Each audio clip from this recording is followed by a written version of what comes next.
This is Unsung History, the podcast where we discuss people and events in American history that haven't always received a lot of attention. I'm your host, Kelly Therese Pollock. I'll start each episode with a brief introduction to the topic, and then talk to someone who knows a lot more than I do. Be sure to subscribe to Unsung History on your favorite podcasting app so you never miss an episode. And please, tell your friends, family, neighbors, colleagues, maybe even strangers to listen to. At the dawn of the 20th century, the Lower East Side of Manhattan, the capital of Jewish America, was the most crowded neighborhood on Earth, with over 700 people per acre. On some blocks, the population density was an astounding 1,600 people per acre. The extreme crowding led to disease, unemployment, risk of fire, educational challenges, poverty, and inevitably, crime. Those who could find work were often exploited by their employers, working long hours for little pay in dangerous and unregulated environments. It was in these conditions that the deadliest industrial disaster in New York City history occurred. The Triangle Shirtwaist Factory Fire in Greenwich Village, not far from the Lower East Side, on March 25th, 1911, killed 146 garment workers, most of them recent Jewish or Italian immigrant women and girls. With so few options, some residents turned to crime, from pickpocketing and prostitution to running underground casinos and protection schemes. One of the kingpins of organized crime in Manhattan was Arnold Rothstein, born on January 17th, 1882. Rothstein's father, Abraham, the owner of a cotton goods wholesaler, was known as Abe the Just because of his generous philanthropy and his skill in mediating disputes. Arnold had no interest in following his father's footsteps, instead operating an off-track betting business and then a casino. He was known as the Big Bankroll, financing cons and fixing sporting events like horse races. Part of the success of criminals like Rothstein was due to the corruption of cops in the NYPD, who would, for a fee, look the other way or destroy evidence. If the NYPD wasn't going to solve the problem, someone else needed to. In 1908, German Jews uptown formed the New York Kehillah, named for a Hebrew word meaning community. It was also called the Jewish Community of New York City. They tapped Rabbi Judah L. Magnus as chairman. The German Jewish population uptown had immigrated earlier and was well established in the city. They had long provided charity for the more recent Jewish immigrant population from Russia, building hospitals, orphanages, and settlement houses on the Lower East Side.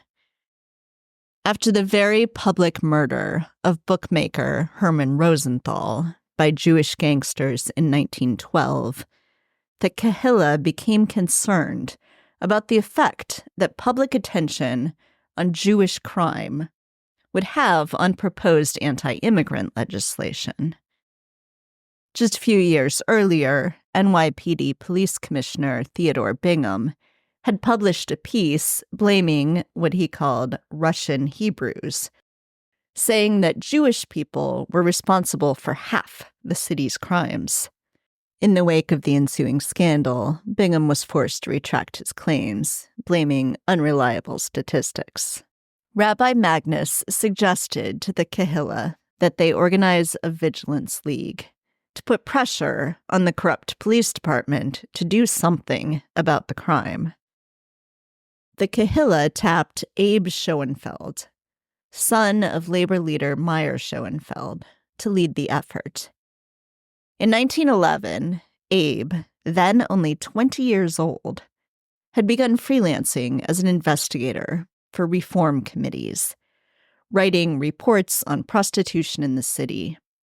But he was frustrated that the reports never changed anything.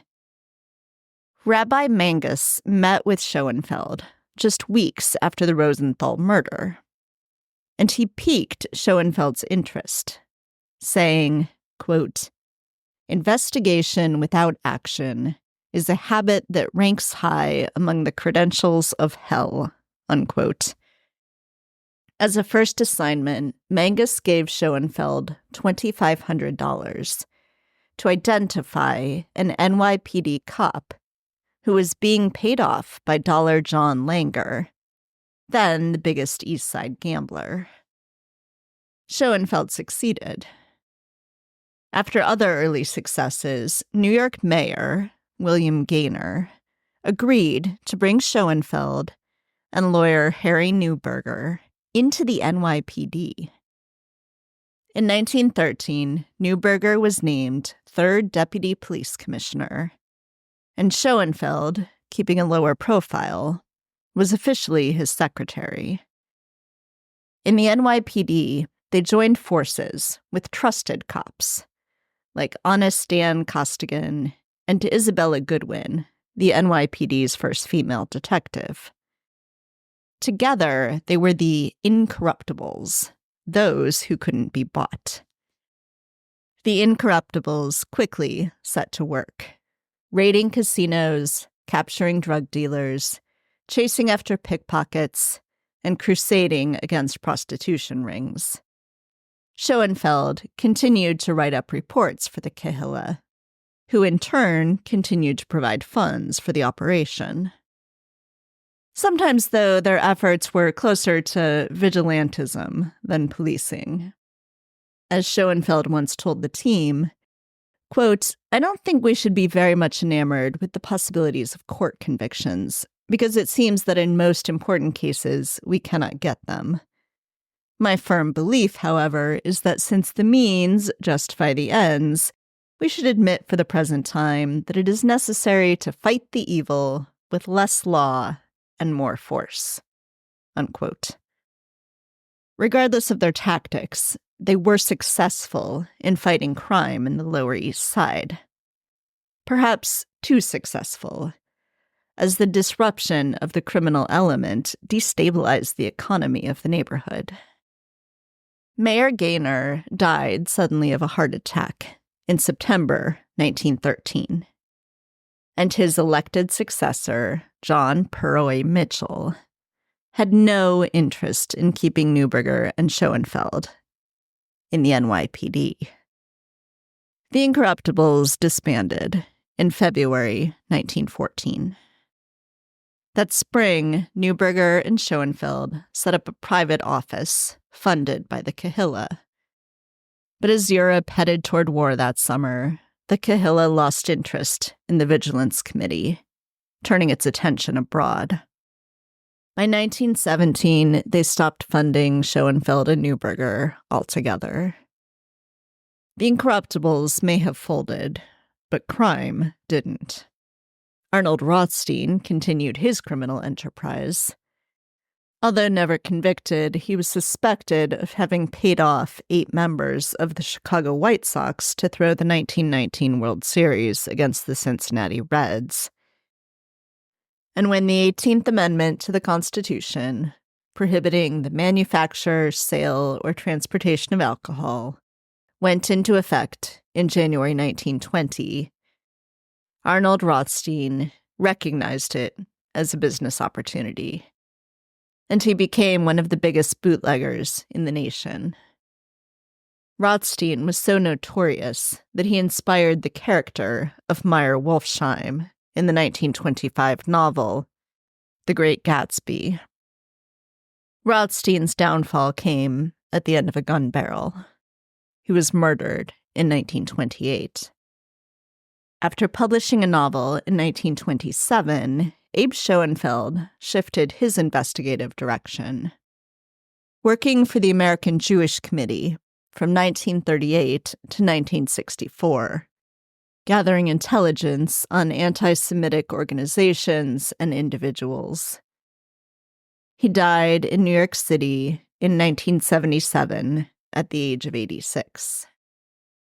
Joining me now is writer Dan Slater, author of The Incorruptibles, a true story of kingpins, crime busters, and the birth of the American underworld.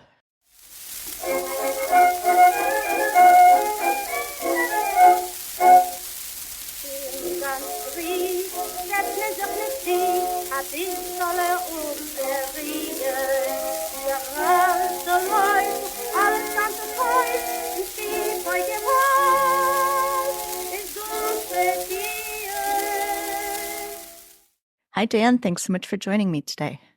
Hi, Kelly. Thanks for having me. Yes, I'm excited to talk to you. So I want to start by asking how you got interested in this topic. You've written a couple of other books, but they were on other topics. So how you got started on this?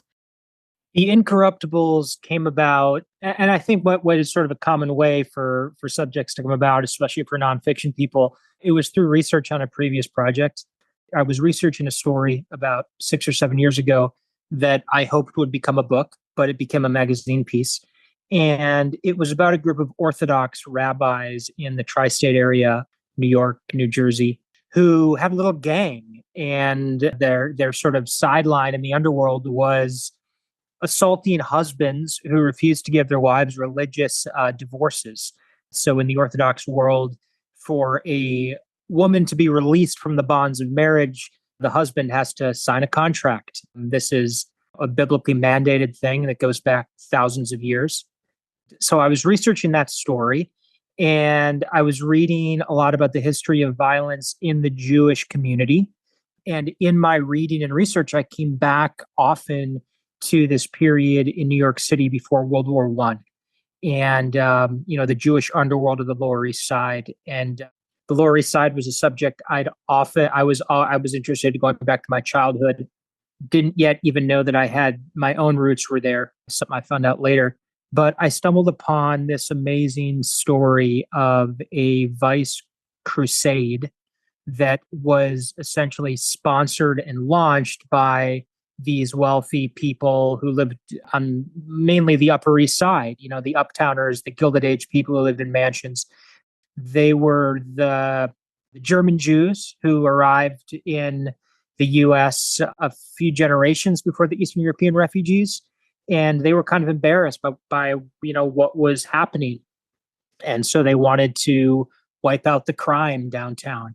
And they took it upon themselves to do so. So that was the kernel of the story that I sort of found in like a footnote. And it was really seductive. I had to know more. And that was the beginning of the project. And it set me on this 6-year path of research and writing. And it's going to culminate in a couple of weeks when the book comes out. So it's exciting. Can you talk some about the research that you did, the sources that you were able to tap into? Because you end up being able to get incredible detail into this. So, where all are you pulling from? Yeah, thanks. The source material on this project was amazing. I had never done a narrative before that was exclusively historical. I dealt with history in previous books, but I was always writing on modern day themes, writing about people who, for the most part, were, still around and alive, and I could do interviews with them and go see where they lived and everything. Here, there was no one to speak to. This was really the world of our great grandparents, and even a little bit older than that. So, you go into the archives. And so there were library archives, and they consisted of all different kinds of material. I did come across some unpublished memoirs, including one by my main character. There was a memoir by the wife of one of the other main characters, and although it had been published, it hadn't really been read. So there were those memoirs, there were the oral histories on file at the New York Public Library. Those were an incredible resource. And one of my best resources was a cache of trial transcripts at the John Jay College of Criminal Justice in Manhattan on 59th Street. They have an incredible collection of trial transcripts there from the courts in Manhattan. And the dates on those, I think the earliest are like 1893, and the latest ones are about 1927. So they cover about a 35-year period. But the bulk of those transcripts are from years that kind of were right around when my story was happening, like 1908 to about 1915. And many of those transcripts dealt with, the stories that I was going to be telling in the book. So trial transcripts, as journalists know, trial transcripts are just incredible sources because it's your one chance to hear from the actual people. And these are people who don't live in the overworld. They don't deal with media. They don't do interviews. They often lack formal education. And so everything is very raw and very unfiltered, which is what you want when you're trying to write. You want to cut through the filters. So there was the oral histories, there was the trial transcripts, and then another amazing resource, and this is not original, but I felt like I had a great way into it technologically, was newspapers. I think Ancestry.com purchased newspapers.com, and I don't know exactly, but I feel like that happened about a decade ago because Ancestry was finding that people would sign up for Ancestry and they would get the names of their relatives and their forebears, and the first thing they wanted to do was to search for them in newspapers. So in the past decade or so, newspapers.com has been bulked up a lot. They have sunk a lot of money into that, and every week it continues to grow and grow, the database, and the search engine is very good. It's very powerful. And there were a couple of years there during the writing process when it was sort of those dark political years of 2018, 19, when I just couldn't read modern day newspapers anymore. And I actually stopped my New York Times subscription for a couple of years. And instead, I just sat down every day and I read newspapers from 1911, 12, and 13. And it was just amazing because I knew on a granular level what was happening in a given week or month during the period that I was writing about. And a lot of that stuff wasn't directly pertinent to the narrative, but it sort of influenced my understanding of what was happening in the context of the story.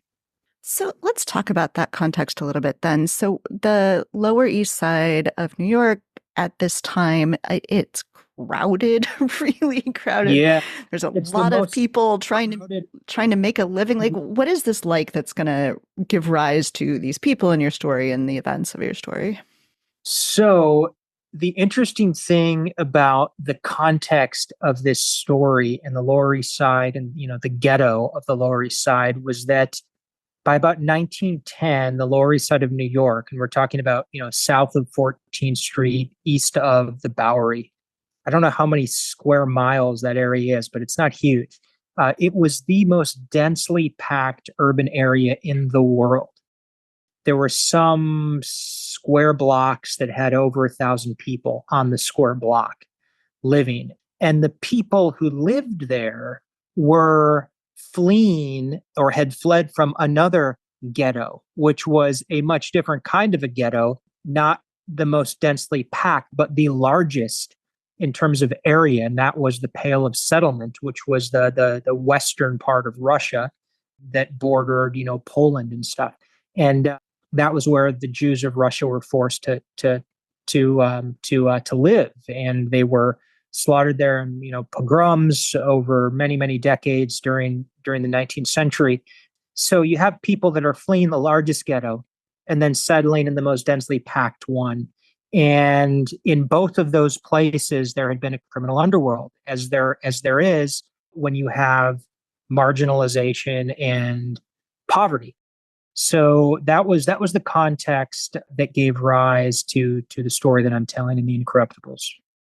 One of the interesting things that happens, of course, is some of these things are legal to begin with, and then they are criminalized, and people have to sort of shift. What they're doing is legal and all of a sudden illegal, or they're moving into different spaces. Could you talk a little bit about that as the landscape of politics changes, as the laws themselves change, what that does to the criminal element in the city? Yeah. So at the heart of the story in the book is this vice crusade, this war on crime that was led by a bunch of reformers, people who wanted to wipe out the underworld of the ghetto for one reason or another. So you had the wealthy uptowners, who were the assimilated Jews who just wanted to blend into America. They had done very well here. They wanted to keep doing well, and they wanted to continue to overcome social anti-Semitism and to be accepted. And these Eastern European refugees from Eastern Europe, they're co-religionists, were giving them a bad name. So they wanted to wipe out, the crime. The interesting thing about this story is that as that very personal narrative is unfolding, it's unfolding against the backdrop of, as you say, the establishment of a bunch of new laws that are meant to wipe out vice as well. And one of a couple of the trends that gave rise to those laws were the prohibition movement for alcohol, which begins back around the time of the Civil War. And that had been trying to get going for decades without much success. And it starts to gain traction in the 1890s, at the same time that prostitution and the spread of venereal disease is becoming a big social issue around 1900, 1903, 1904. And about the prostitution debate, the center of that was the Jewish prostitution on the Lower East Side. It was a very organized world. There was like a union / fraternity of pimps who gathered at a local cafe on Second Avenue, and they were actually incorporated under New York state law. They had bylaws and a constitution that provided for, unemployment and burial rights for, their members. It was a big industry. And so in the first decade of the 20th century, you see the rise of these new laws against vice, first at the state level and then eventually at the federal level. So, for instance, around, I think, 1906, you first see marijuana made illegal at the state level, I believe in DC and California, and then that began to spread. You see alcohol become illegal at, the state level. And then you see a federal law that tries to get at prostitution come around 1910. And so these laws are kind of coming into being at the same time as, a group of people in New York and in other cities are trying to wipe out the underworld. So those laws obviously became a tool for them, and a tool that helps them at the beginning. And then as we see later, comes back to kind of bite them in the butt a little bit. Let's talk about this main group of incorruptibles. You've got, as you mentioned, there's financing that's from the German Jews in the Upper East Side. There is these people who become at various points embedded within the police department, but that's tricky because, of course, the police are corrupt as well. So, what is sort of the main heart of this? And their mission changes a little bit over time, but what are they coming together to do? Yeah, so I would say that the story I'm telling in the book begins with a guy named Abe Schoenfeld, who is a young man born to Hungarian Jewish immigrants on the Lower East Side. And he's born in the 1890s, and he is the son of a very prominent reformer, a guy named Mayer Schoenfeld, who comes here, as many Hungarians did, as many Russians did, as a tailor. And the Hungarians were kind of like the aristocracy of the Lower East Side. They were a little bit arrogant. They came from a country that was known for its tailors. So when they got to New York, they were the most sought after tailors in the garment industry. And so Abe's dad was kind of prominent in the garment business. And he eventually becomes a union leader in the 1890s when Abe is a baby. And he led some of the first garment strikes. And so Abe was raised around this world of activism. Eventually, when Abe is about 10, in the early years of the 20th century, his father takes a pivot. And he pivots to, he says, all right, I have not made any success here really in the garment industry, advocating for labor rights and stuff. That was very, very hard to do because he was not backed yet by any laws. Employers were pretty much not regulated by anything. There were no laws against child labor. There were no laws regulating factory safety, et cetera, et cetera. And so Abe's dad pivots to vice reform in the early 1900s, but again, has a lot of trouble making headway because of the corrupt political and law enforcement system at the time. The Jewish underworld was notoriously very well organized because the people operating in it were coming from generations and generations of marginalized ancestors who had done similar things in Russia and before that elsewhere. And they knew how to organize an industry, whether it was completely legal, completely illegal, or somewhere in the middle. And so that industry, whether we're talking about the gambling business, the prostitution business, that generated lots and lots of money. And so the underworld was very closely aligned with Tammany Hall and the politicians, Tammany also having a lot of influence over the police department. So it was hard to make headway in 1901, 1905. But by the time 1911, 1912 comes along, things have changed. There are now laws that are regulating vice. And that's when our character Abe is 20, 21 years old. And that's when our story really starts to get going. Abe is sort of identified by the wealthy uptowners as a young man who could be helpful in accomplishing what they want to accomplish. And that's when he gets sort of, called in and assigned the job of trying to clean up the underworld of the Lower East Side, which at the time surely seemed to him and everybody else like a very unlikely project. And we follow the book follows him through that.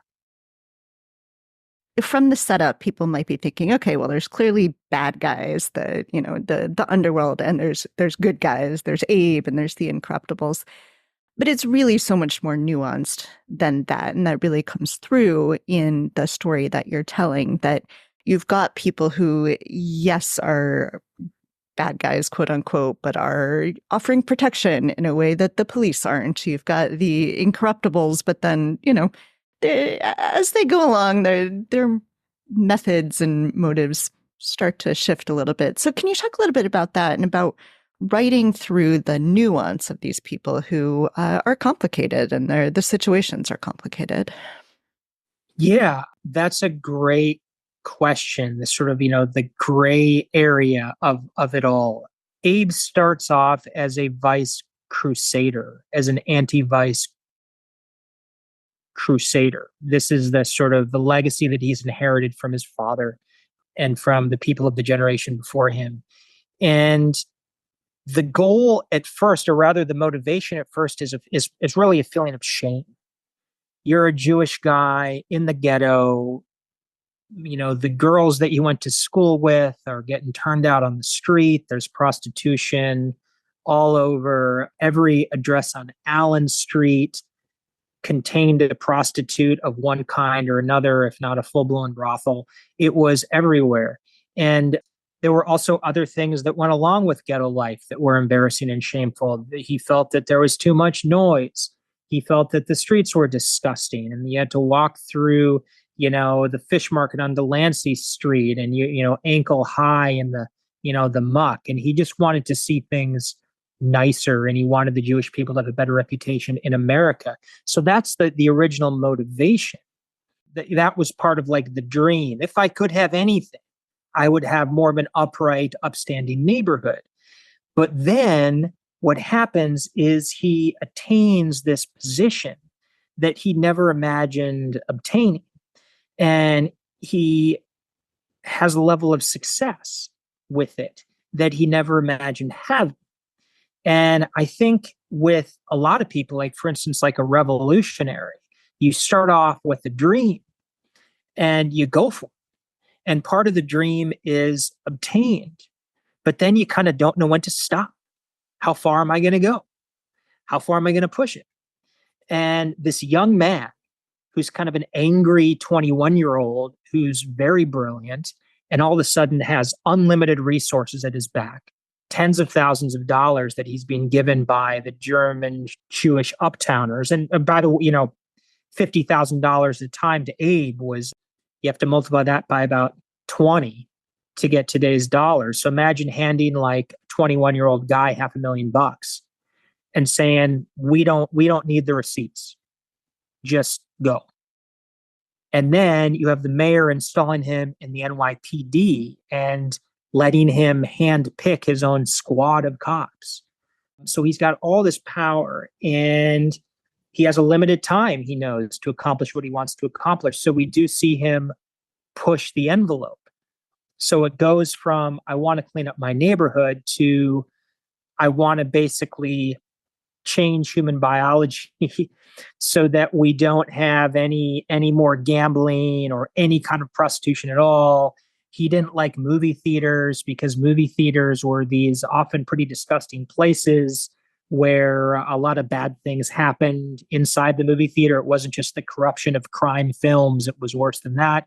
He didn't like the dance halls. He didn't like saloons.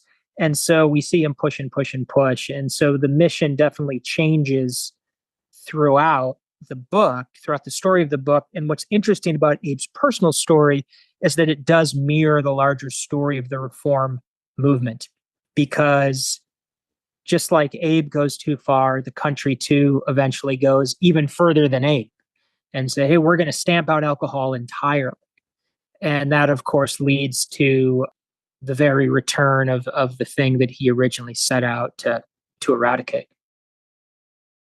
Could you talk a little bit about the women in the story? They're not the main characters, but there's some really important women who show up throughout this story and are, in some cases, the ones who leave a memoir record or that really helps us sort of get into the, like, what is everybody else thinking?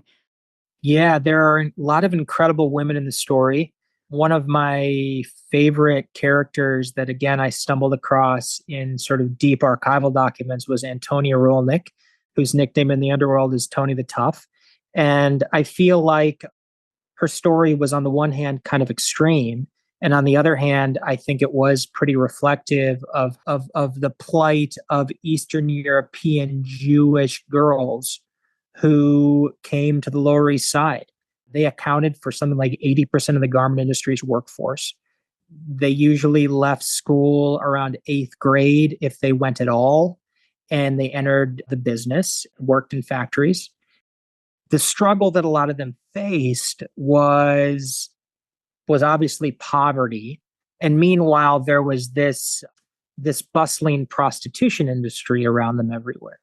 So for many of those girls, and again, I use the word girls because we're talking about people that, are 13, 14, 15, 16, the choice they faced or the pit that they were trying to avoid was, let's not become a prostitute.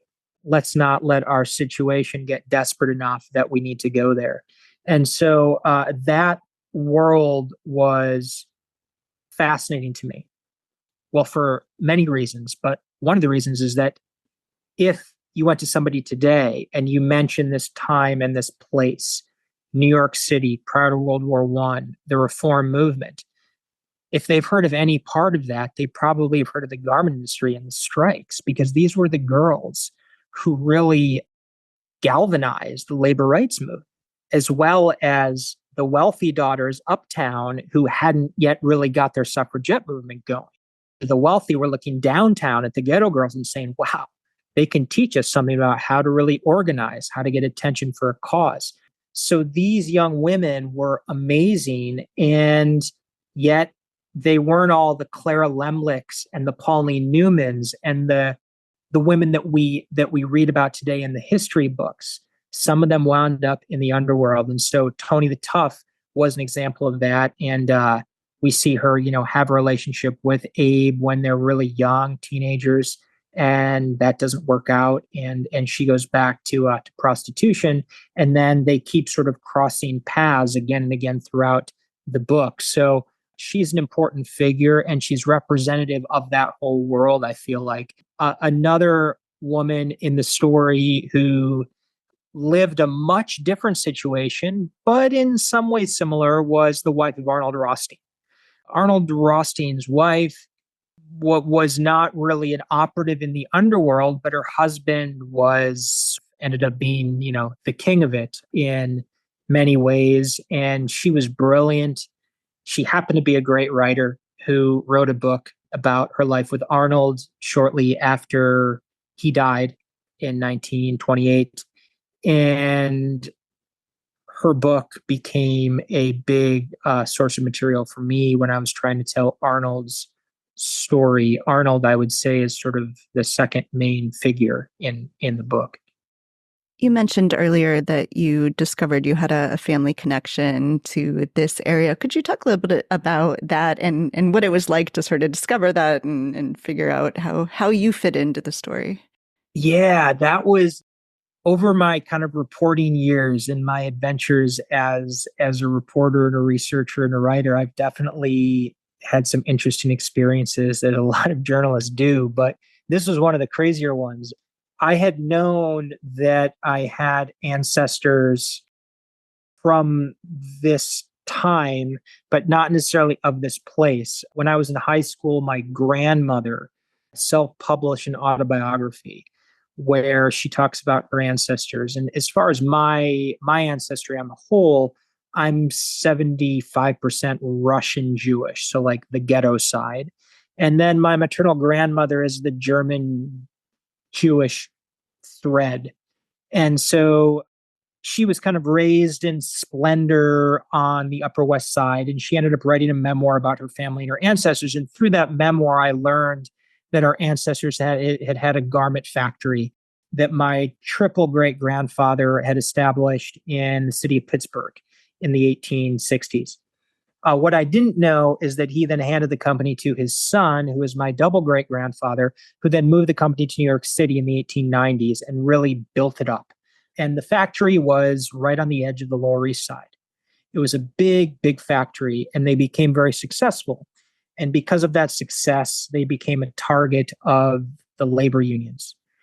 And so as I'm researching this, story, and I'm trying to follow my main guy as he goes on this wide-ranging crime fight, making his way through these different categories of the underworld, and finally comes up against these labor thugs.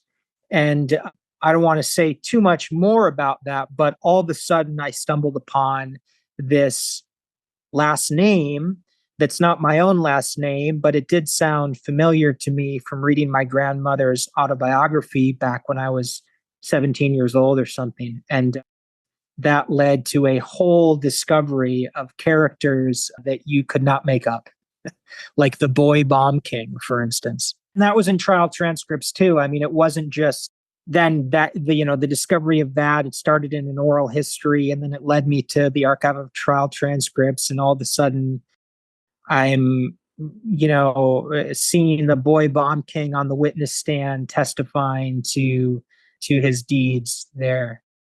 I've talked before to people who do history, who are deeply into words and writing, who then need something where they can do something physically creative. And so for some people, that's like knitting or something. But I saw from your Instagram that you do stuff with woodworking and wood burning. I wonder if you could talk a little bit about that and for me at least, like knitting is this need to balance like the brain part and like doing something with my hands. Have you thought about that in that way? Is that what is the relationship for you, if any at all, between the different things that you do?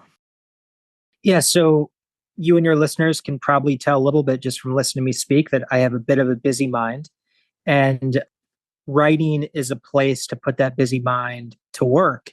And then around 2 or 3 or 4 o'clock, I leave the office. I go pick up the kids at school, or the kids are already home and I want to go hang out with them. And then night rolls around and you're kind of in the house doing the home game thing, raising your children and stuff.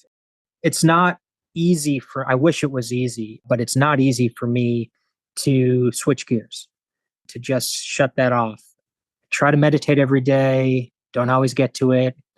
Sometimes meditation is great. Sometimes it doesn't accomplish quite what I wish it did. But I find that painting, drawing, wood burning, woodworking is a way for me to kind of not switch gears, but to put that and to sort of funnel that energy into something that is useful and something I can do with my kids, because these are all things I do with my sons. My sons are now 5 and 8. These are things that came along recently. I wish that I had been doing them for longer, but we're talking about like really just the last few years. And it just helps me a lot. And I feel like it does help the writing too. Anything to take your mind off your work, even for just a few hours, so that, your subconscious can kind of work on the story a little bit without having to be always living the anxiety of it. So I love to wood burn, and we work in the woods a lot. We have a playground out in the forest that's about 3 acres that I maintain. I take down the dead trees. We build fun play structures out there. And so there's always wood slabs and things to do stuff with. And then my wife has her gardens in the back, so there's always a planter to build or something. So yeah, we do a lot of that. So The Incorruptibles is an incredible read. Can you tell listeners how to get a copy? Yeah, so the book comes out on July 16th, and Little Brown is publishing it. And I just got my copies. It is a gorgeous book. In addition to the book itself, there are about, I think, 67 photos in the book. There's 2 photo spreads of 16 pages each. So 32 pages of photos.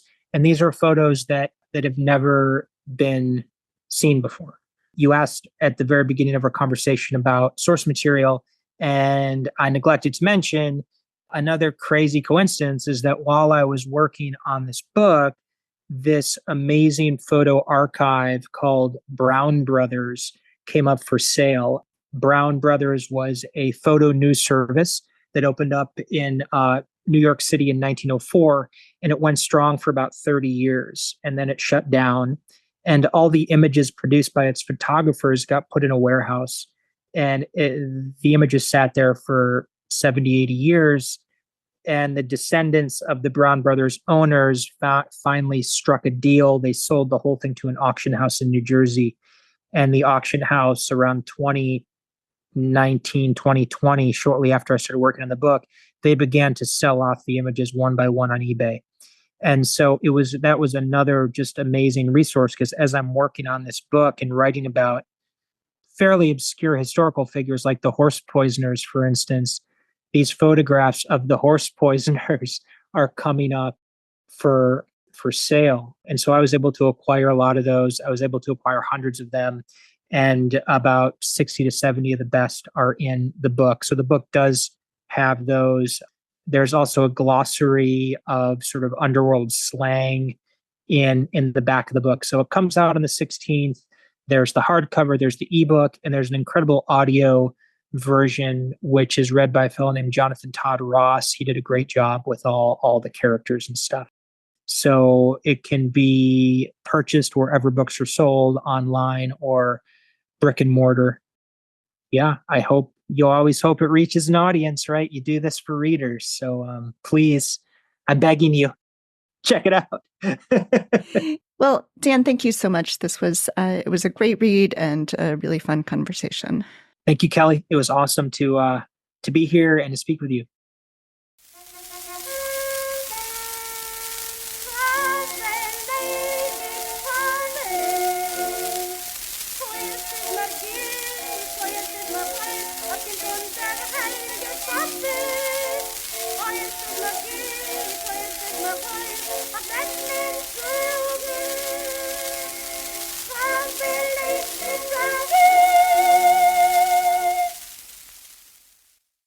Thanks for listening to Unsung History. Please subscribe to Unsung History on your favorite podcasting app. You can find the sources used for this episode and a full episode transcript at unsunghistorypodcast.com. To the best of our knowledge, all audio and images used by Unsung History are in the public domain or are used with permission. You can find us on Twitter or Instagram at unsung__history or on Facebook at Unsung History Podcast. To contact us with questions, corrections, praise, or episode suggestions, please email Kelly at unsunghistorypodcast.com. If you enjoyed this podcast, please rate, review, and tell everyone you know. Bye!